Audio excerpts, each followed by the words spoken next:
पहुंचा।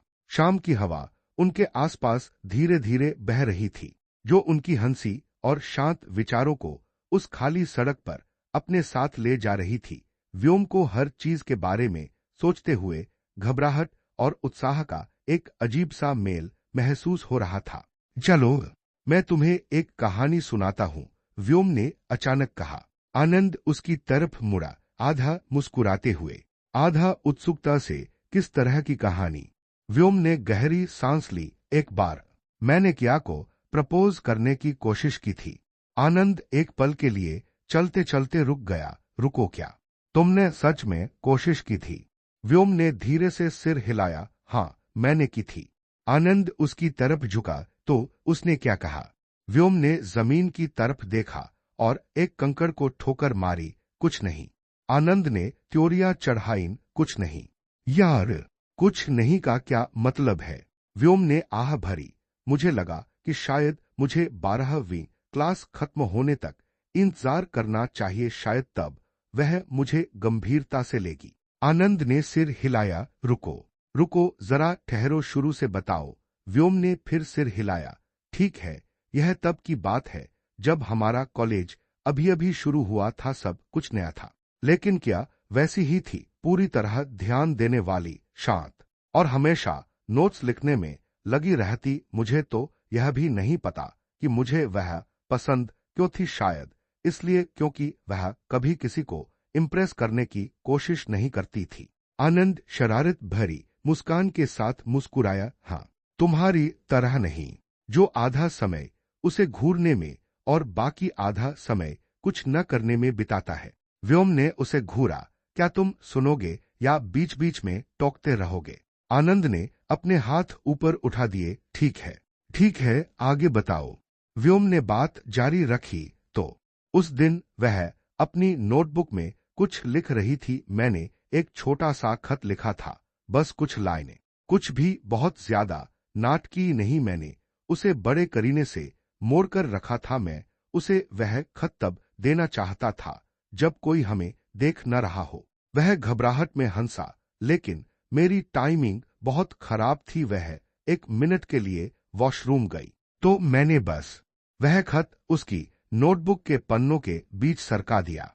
आनंद की आंखें हैरानी से चौड़ी हो गईं। यार, यह तो बहुत रिस्की था। अगर किसी और ने उसे देख लिया होता तो?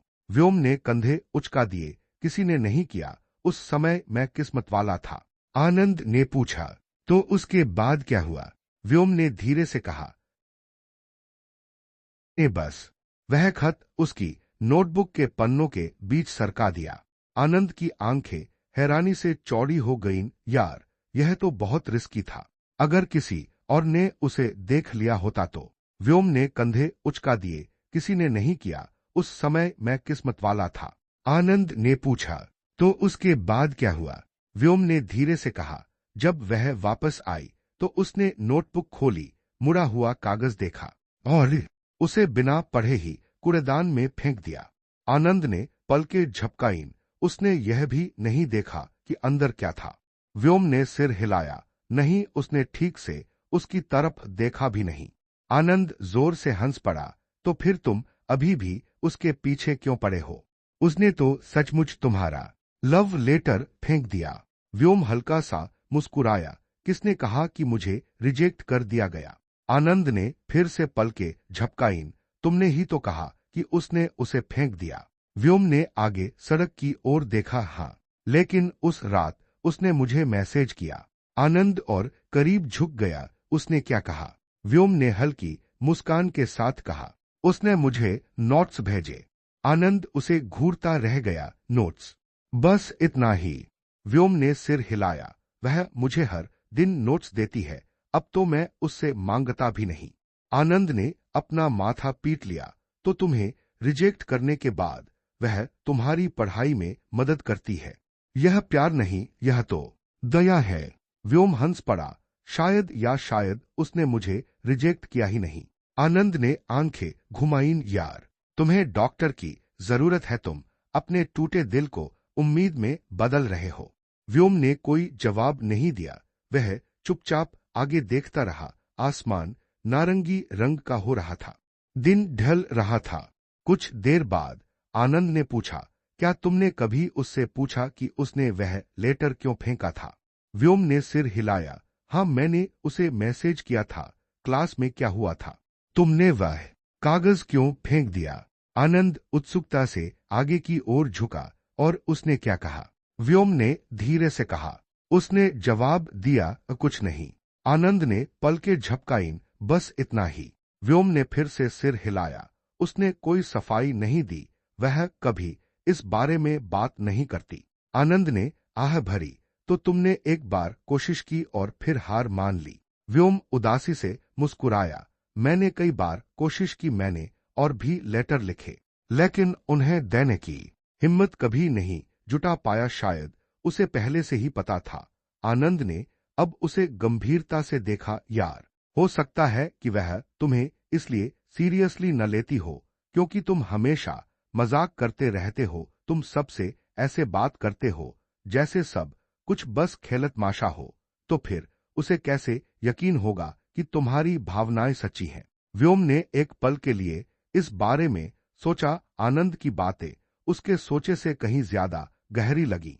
हो सकता है तुम सही कह रहे हो, उसने धीरे से कहा। हो सकता है मैंने उसे कभी दिखाया ही न हो कि मैं असल में कैसा महसूस करता हूं। कुछ पलों के लिए दोनों में से कोई कुछ नहीं बोला। घोंसलों में लौटते पक्षियों की आवाज ने उस सन्नाटे को भर दिया। फिर अचानक आनंद फिर से मुस्कुराया। जानते हो क्या, तुम्हें फिर भी एक बार कोशिश करनी चाहिए। उसे एक और खत दो। व्योम ने उसकी तरफ देखा। तुम पागल हो? आनंद हंसा। नहीं, मैं सीरियस हूं। उसे एक चिट्ठी लिखो, एक असली चिट्ठी। सिर्फ कुछ लाइनें नहीं, सब कुछ ठीक से कहना। व्योम का राह उठा। यार, वह इसे फिर से फेंक देगी। आनंद ने कंधे उचकाए। तो कम से कम तुम्हें यह तो पता चल जाएगा कि तुमने कोशिश की थी। व्योम हल्का सा मुस्कुराया। तुम तो किसी मोटिवेशनल स्पीकर की तरह बात करते हो। आनंद मुस्कुराया। और तुम ऐसे बात करते हो जैसे तुम पहले ही फेल हो चुके हो। व्योम धीरे से हंसा। शायद मैं हो भी गया हूं। दोनों लड़के तब तक चलते रहे जब तक वे 3 राहें पर नहीं पहुंच गए। अब हवा ज्यादा ठंडी थी और रोशनी सुनहरी हो गई थी। व्योम ने अपनी गली की तरफ इशारा किया। बाय, हम कल मिलेंगे। आनंद मुड़ा। रुको। व्योम रुक गया। क्या हुआ? आनंद मुस्कुराया। अपने प्लान पर काम करना शुरू करो। व्योम राह पर नहीं पहुंच गए। अब हवा ज्यादा ठंडी थी और रोशनी सुनहरी हो गई थी। व्योम ने अपनी गली की तरफ इशारा किया। बाय, हम कल मिलेंगे। आनंद मुड़ा। रुको। व्योम रुक गया। क्या हुआ? आनंद मुस्कुराया। अपने प्लान पर काम करना शुरू करो। व्योम ने माथे पर बल डाले। कौन सा प्लान? आनंद ने अपनी बाहें बांध ली। तुम्हारा 3 महीने का पढ़ाई का प्लान। बेवकूफ! व्योम ने आह भरी। हाँ, मैं आज से ही शुरू कर रहा हूं। आनंद हंसा। बढ़िया, क्योंकि एग्जाम के बाद तुम्हें किया के पीछे फिर से भागने के लिए एनर्जी की जरूरत पड़ेगी। व्योम शर्माते हुए मुस्कुराया। देखते हैं। आनंद हाथ हिलाते हुए आगे बढ़ गया। बाई। यार! व्योम ने भी हाथ हिलाया। बाई। वह एक पल के लिए वहीं खड़ा रहा। आनंद को जाते हुए देखता रहा। फिर उसने ऊपर धुंधलाते आसमान की तरफ देखा। नारंगी रंग अब गुलाबी रंग में बदल चुका था। शायद उसने सच में उसे नहीं पढ़ा। उसने फुसफुसाते हुए कहा। या शायद उसने पढ़ा हो। वह मन ही मन हल्का सा मुस्कुराया और घर की ओर चल पड़ा। शहर के दूसरी तरफ किया और उसकी सहेली साथ साथ घर जा रही थीं। सड़क के दोनों ओर पेड़ों की कतारें थीं, जिनकी परछाइयां जमीन पर लंबी और गहरी फैली हुई थीं। अरे किया! उसकी सहेली ने अचानक चुप्पी तोड़ते हुए कहा। मुझे सच सच बताना, क्या तुम्हें व्योम पसंद है? किया ने झट से मुड़कर देखा। नहीं नहीं। तुम्हें ऐसा क्यों लगा? उसकी सहेली हल्के से हंसी। क्योंकि व्योम क्लास में तुम्हें ही देखता रहता है और तुम उससे बात करती हो, उसकी मदद करती हो हर समय। किया ने माथे पर बल डाले, लेकिन थोड़ा सा मुस्कुराई भी। मैं तुमसे भी तो बात करती हूं और तुम्हारी मदद भी करती हूं, तो क्या इसका मतलब यह हुआ कि मैं तुम्हें भी पसंद करती हूँ। बिल्कुल नहीं, उसकी सहेली ने कहा, लेकिन तुम ज्यादातर व्योम से ही बात करती हो, उसके अलावा क्या तुम्हारा कोई और लड़का दोस्त भी है? किया ने सिर हिलाया। व्योम और मैं तो बस बचपन के दोस्त हैं, और मेरे आनंद जैसे और भी लड़के दोस्त हैं। उसकी सहेली फिर मुस्कुराई, लेकिन फिर उसके चेहरे पर सोच विचार के भाव आ गए। चलते हुए उसने सड़क की ओर नीचे देखा। असल में एक बात है जो मैंने तुम्हें नहीं बताई। किया ने अपनी चाल धीमी कर ली। तुम्हारे कहने का क्या मतलब है? उसकी सहेली बोलने से पहले एक पल के लिए हिचकिचाई। उस दिन जब तुमने अपनी नोटबुक से मोड़ा हुआ वह पन्ना फेंका था, वह रुकी और किया को ध्यान से देखा। मुझे लगता है कि व्योम ने ही उसे वहां रखा था। किया चलना बंद कर दिया क्या? उसने धीरे से पूछा। क्या तुम सीरियस हो? उसकी दोस्त ने धीरे से सिर हिलाया। हाँ, तुम 1 मिनट के लिए क्लास से बाहर गई थी और उसने चुपचाप पेपर तुम्हारी नोटबुक में डाल दिया। मैंने उसे ऐसा करते देखा। मुझे लगा तुम्हें पता है, लेकिन इससे पहले कि मैं तुम्हें बता पाती, तुमने उसे फेंक दिया था। एक पल के लिए किया एक शब्द भी नहीं बोल पाई। उसके कदम रुक गए और वह जमीन पर घूरती रही, जैसे यादें वापस आ गईं। वह पेपर जिसे उसने बिना खोले ही तोड़कर एक तरफ फेंक दिया था। मुझे लगा, उसने धीरे से कहा, मुझे लगा कि यह कुछ गलत लिखा है या कोई डूडल है। मैंने यह भी नहीं देखा कि यह क्या है। तुमने इसे पढ़ा नहीं? उसकी दोस्त ने हैरानी से पूछा। केया ने अपना सिर हिलाया।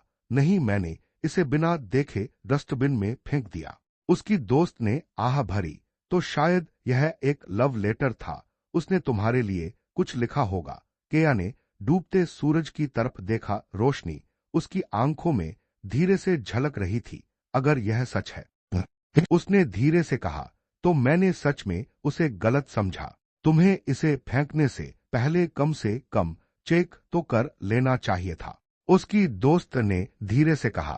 केया हल्की सी मुस्कुराई, हालांकि उसकी आवाज में थोड़ी उदासी थी। हाँ, शायद मुझे करना चाहिए था। वे चुपचाप चलते रहे। आगे सड़क खाली थी, बस कुछ साइकिलें गुजर रही थीं। हवा ठंडी थी और उसमें धूल और बारिश की हल्की महक थी। केया के बाल हवा के साथ धीरे धीरे हिल रहे थे जब वह सोच में डूबी आगे देख रही थी। शायद वह मजाक नहीं कर रहा था, उसने धीरे से कहा। उसकी दोस्त ने उसकी तरफ देखा। शायद नहीं। वे कोने पर मुड़े और पतली गली में गायब हो गए। सूरज डूबने की आखिरी रोशनी उनके पीछे फीकी पड़ गई।